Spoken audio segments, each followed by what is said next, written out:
കർത്താവിന് വേണ്ടി സംസാരിക്കാൻ തുടങ്ങുമ്പോൾ നമ്മുടെ ഉള്ളത് വെച്ച് എന്ത് ചെയ്യണം? ഉള്ള ഭാഷ വെച്ചിട്ട്, ഉള്ള ജ്ഞാനം വെച്ചിട്ട്, നമുക്ക് ദൈവത്തിൽ നിന്ന് ലഭിച്ച വചനം വെച്ചിട്ട് നമ്മൾ എന്ത് ചെയ്യണം? ഉള്ളവന്, അത് കൈകാര്യം ചെയ്യുന്നവന്, അത് നഷ്ടപ്പെടാതെ സൂക്ഷിക്കുന്നവന്. ഇവിടെ വചനം പറയുന്നത്, യേശുവാണ് പറയുന്നത് ലൂക്കോസിൻ്റെ സുവിശേഷം, ഉള്ളവന് ഞാൻ വീണ്ടും കൊടുക്കുമെന്ന് പറയുമ്പോൾ ഒരിക്കലും ചിന്തിക്കല്ലേ പണമോ വേറെ ജ്ഞാനമോ ഒന്നുമല്ല. അത് അങ്ങനെ ചിന്തിച്ച് പോയാൽ, ബുദ്ധിയിൽ ചിന്തിച്ചാൽ അത് അനീതിയായിട്ട് വരും. ഉള്ളവന് കൊടുക്കുന്നു, ഇല്ലാത്തവനുള്ളതുകൂടെ എടുത്ത് കളയുന്നു. അതിനെപ്പറ്റിയല്ല ഇവിടെ യേശു വ്യക്തമായിട്ടൊരു കാര്യം പറഞ്ഞിട്ടാണ് അവിടെ അത് വിൽക്കുന്നത്.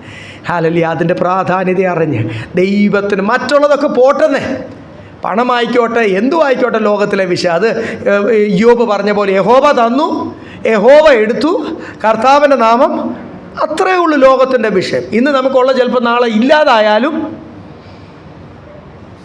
സ്തോത്രം ചെയ്യൂ. സ്തോത്രം വന്നില്ലല്ലോ. നിങ്ങൾ ചിന്തിക്കുക, ദൈവമേ പ്രോഗ്രസ് അല്ലേ ഉണ്ടാകേണ്ടത്, എന്നാൽ നിങ്ങൾ ചിന്തിക്കുന്നത് അത് ആരൊക്കെ ദൈവദാസന്മാർ നിങ്ങളെ കൺഫ്യൂസ് ചെയ്തിരിക്കുന്നത്. ഭൗമിക വിഷയത്തിന് പ്രോഗ്രസ്സാണ് ഉണ്ടാകേണ്ടതെന്ന് ആണെങ്കിൽ പൗലോസിന് എന്തോ ഉണ്ടായത്? പ്രോഗ്രസ് ആണോ?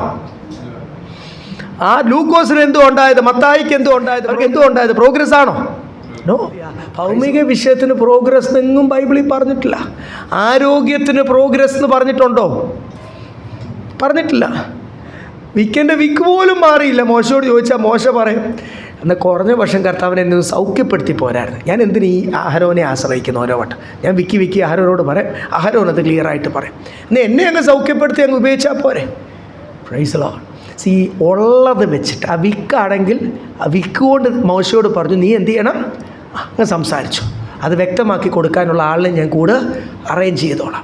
അപ്പോൾ നിങ്ങളൊരു കാര്യം മനസ്സിലാക്കണം, എല്ലാത്തിനും വിടുതലും നമ്മൾ പ്രാർത്ഥിക്കുന്ന കാര്യങ്ങൾ നടക്കുന്നതൊന്നുമല്ല. ഉള്ളത് കൊണ്ട് എന്ത് ചെയ്യണം? ശുശ്രൂഷ ചെയ്ത് തുടങ്ങണം. ശുശ്രൂഷയിലൊരു പ്രോഗ്രസ് ഉണ്ടാവും, അഭിഷേകത്തിലൊരു പ്രോഗ്രസ് ഉണ്ടാവും, സ്വർഗീയ ജ്ഞാനത്തിൽ, അത് വചനം പറയുന്ന കാര്യങ്ങളാണ് ഞാൻ ഈ പറഞ്ഞത്, ജ്ഞാനത്തിലൊരു പ്രോഗ്രസ് ഉണ്ടാവും.